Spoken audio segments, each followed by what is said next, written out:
Hello students, welcome back to the another video. इस video में हम लोग बात करेंगे बीएससी फर्स्ट ईयर जूलॉजी के सेमेस्टर सेकेंड के सिलेबस के बारे में, और उससे भी ज़्यादा इम्पोर्टेंट इसके बुक्स के बारे में हम लोग बात करेंगे। तो आपको पता ही है कि हम लोग सेमेस्टर वाइज पढ़ रहे हैं, क्योंकि न्यू एजुकेशन जो पॉलिसी है वो आपका लागू हो गया 2021, मतलब इस साल से आपका लागू हो गया।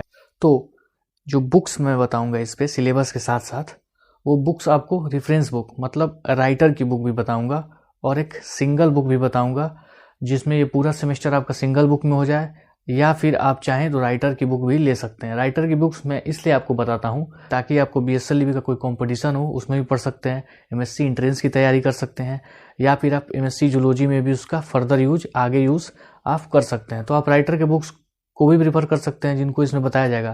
तो चलिए अब हम लोग सिलेबस को देख लेते हैं। तो जो ये सिलेबस है सेमेस्टर सेकेंड में हम लोग को मेन बायोकेमिस्ट्री और फिजियोलॉजी, ये फिजियोलॉजी जो है ह्यूमन फिजियोलॉजी है, ठीक है। तो बायोकेमिस्ट्री और ह्यूमन फिजियोलॉजी इसमें 8 यूनिट में पढ़ना होता है हम लोग को सेमेस्टर सेकेंड में, जिसमें कि फर्स्ट यूनिट आपका जो है इसमें हम लोग क्या पढ़ते हैं, तो इसमें हम लोग पढ़ते हैं स्ट्रक्चर और फंक्शन ऑफ बायोमॉलिक्यूल्स।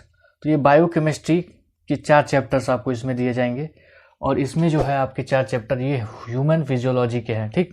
तो आप यहाँ पे रेफरेंस बुक जो लेंगे वो 2 बुक्स ही लगेंगी आपके रेफरेंस, एक तो बायोकेमिस्ट्री की बुक 4 यूनिट के लिए रेफरेंस बुक राइटर की बुक, और ये 4 चैप्टर के लिए है।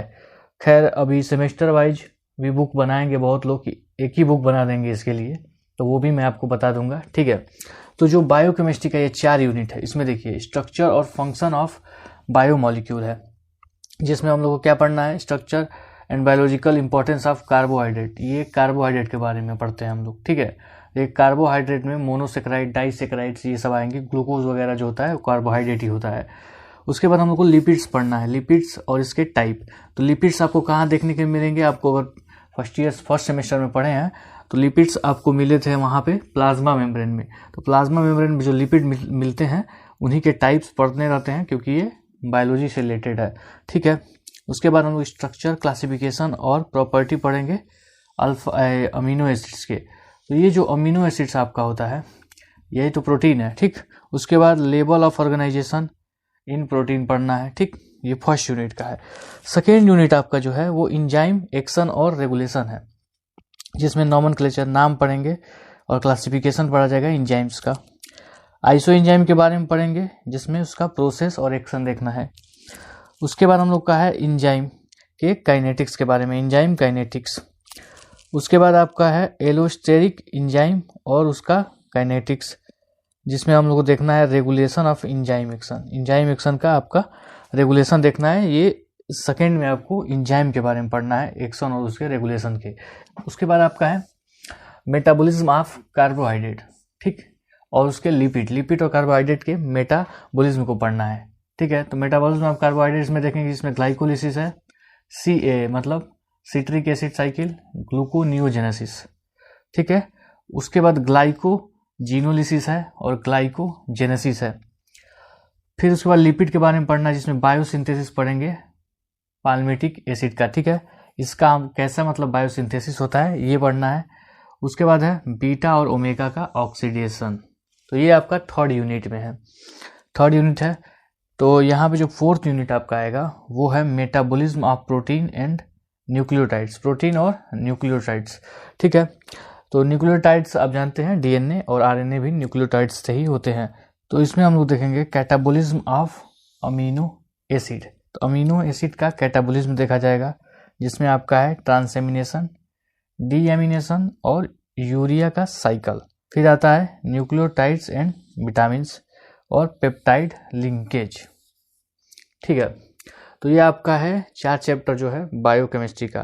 तो अगर बायोकेमिस्ट्री के लिए किसी राइटर का आपको बुक लेना हो तो वो आपका आता है यू सत्यनारायण का आता है, ठीक। तो यू सत्यनारायण का जो बुक है वो आप ले सकते हैं बीएससी लेवल के लिए, और उससे भी अच्छी बुक लेनी है जो आपको एमएससी लेवल तक भी काम आए, ठीक है। तो वो आपका लेनिंजर की बुक आती है, ठीक है। आप स्क्रीन पे देख रहे होंगे दोनों की फोटो। तो लेनिंजर जो है, ठीक है, वो नीचे है आपका, ऊपर आपका मिल जाएगा यू सत्यनारायण, ठीक है। तो इन दोनों में से यू सत्यनारायण थोड़ा सस्ती आती है और लेनिंजर जो है वो महंगी आती है, ठीक है। और एमएससी के लेवल के बच्चे यूज़ करते हैं, ठीक है।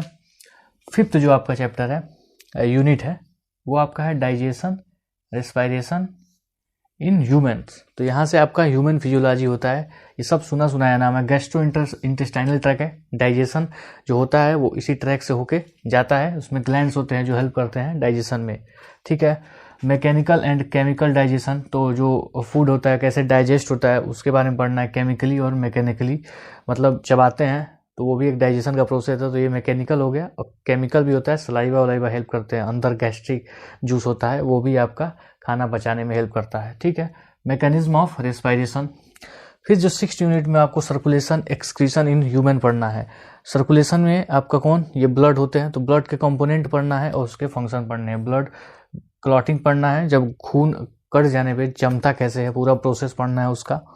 ब्लड ग्रुप जानते हैं, ए बी ऐसे ब्लड ग्रुप जो होते हैं वो होता है, तो जितने टाइप के भी ब्लड ग्रुप होते हैं आपके वो पढ़ना है। उसके बाद structure of mammalian heart, mammal का हार्ट देखना है, 4 चैम्बर्ड हार्ट होता है मैमल का, वो हम लोग को पढ़ना है। कार्डियक साइकिल, तो हार्ट कैसे बीट करता है कार्डियक साइकिल में पढ़ना है। स्ट्रक्चर ऑफ किडनी को पढ़ना है, फंक्शन, तो किडनी जो होता है यूरिन कैसे बनता है, ठीक है, तो किडनी जो फिल्टर करता है उसका फंक्शन पूरा देखना है। नर्वस सिस्टम और इंडोक्रोनोलॉजी इन ह्यूमन का नर्वस सिस्टम और इंडोक्रोनोलॉजी, जिसमें इंडोक्राइन ग्लैंड्स आते हैं। नर्वस सिस्टम जो होता है उसमें न्यूरॉन उसकी यूनिट है, उनको के बारे में पढ़ना है। एक्शन पोटेंशियल देखना है, एक्शन पोटेंशियल को पढ़ना है। और टाइप ऑफ सिनेप्स पढ़ना है, सिनेप्स कितने टाइप के होते हैं। इंडोक्राइन ग्लैंड्स पढ़ना है जो कि हार्मोन्स के सिक्रेशन करते हैं, जिनमें कई तरह के gland, pituitary gland, pineal, thyroid gland, pancreas और भी काफ़ी ग्लैंड्स होते हैं, हम लोग को उसको भी एक बार में देख लेंगे। 8th चैप्टर में आएगा मस्कुलर सिस्टम इन ह्यूमन्स, तो ह्यूमन के जो मस्कुलर सिस्टम होते हैं उनके बारे में देखना है। तो हिस्टोलॉजी पढ़ना है मसल्स का, ठीक। स्ट्रक्चर ऑफ स्केलेटल मसल्स का स्ट्रक्चर, मसल्स कॉन्ट्रैक्शन का प्रोसेस पूरा पढ़ना है, कॉन्ट्रैक्ट ऐसे कर रहा है, कॉन्ट्रैक्ट कैसे हो रहा है मसल्स, और मसल ट्विच के बारे में। तो ये है आपका 4 जो यूनिट है, 5, 6, 7, 8, ये ह्यूमन फिजियोलॉजी है। और ह्यूमन फिजियोलॉजी के लिए जो बुक आती है वो आप ले सकते हैं किसका, सीसी चैटर्जी का। तो सीसी चैटर्जी बीएससी लेवल और हायर स्टडीज एमएससी वगैरह पर हर जगह यूज़ करना है, तो वैसे सीसी चैटर्जी ठीक है, मगर यूज़ करना है और कोई तो गाइटन एंड हॉल की बहुत ज़्यादा चलती है। अब बात ही करते हैं कि ये बुक्स नहीं लेना हो, 400-500 की कोई बुक्स लेनी हो जिसमें 8 चैप्टर्स एक ही में आ जाए। तो जिस सेमेस्टर 1 में मैंने वीरबाला रस्तोगी बताया, तो वीरबाला रस्तोगी सेमेस्टर 2 भी बनाएंगे, ठीक है। उसका भी लिंक मैं नीचे आपको दे दूंगा। वीरबाला रस्तोगी का अभी तक लिंक नहीं मिला अमेजॉन पे, और उसका आएगा ज़रूर, तो उसका भी मैं लिंक दे दूंगा। नहीं तो पीके गुप्ता, तो दोनों में से मैं किसी का भी लिंक आपको नीचे सिंगल बुक का दे दूंगा, वो आप खरीद सकते हैं, वो टेलीग्राम पे नहीं मिलेगा आपको, ठीक है। तो ये जो सिंगल बुक आती है तो इसमें सिर्फ ये जो इम्पोर्टेंट नोट्स दिए होते हैं वो आगे यूज़ नहीं हो सकता है, उसके लिए तो राइटर्स की बुक ही पढ़नी पड़ेगी। और जो ये सिंगल बुक आती है उसके लिए इस बीएससी पढ़ने के लिए सफिशिएंट है। और हाँ, हमारे यहाँ जो ये आपको सिलेबस बताया गया ये पढ़ाया भी जाता है, तो चैनल को आप सब्सक्राइब करके हमसे जुड़ सकते हैं, ठीक है। तो मिलते हैं हम आपसे अगले वीडियोज़ में, तब तक के लिए गुड बाय, टेक केयर।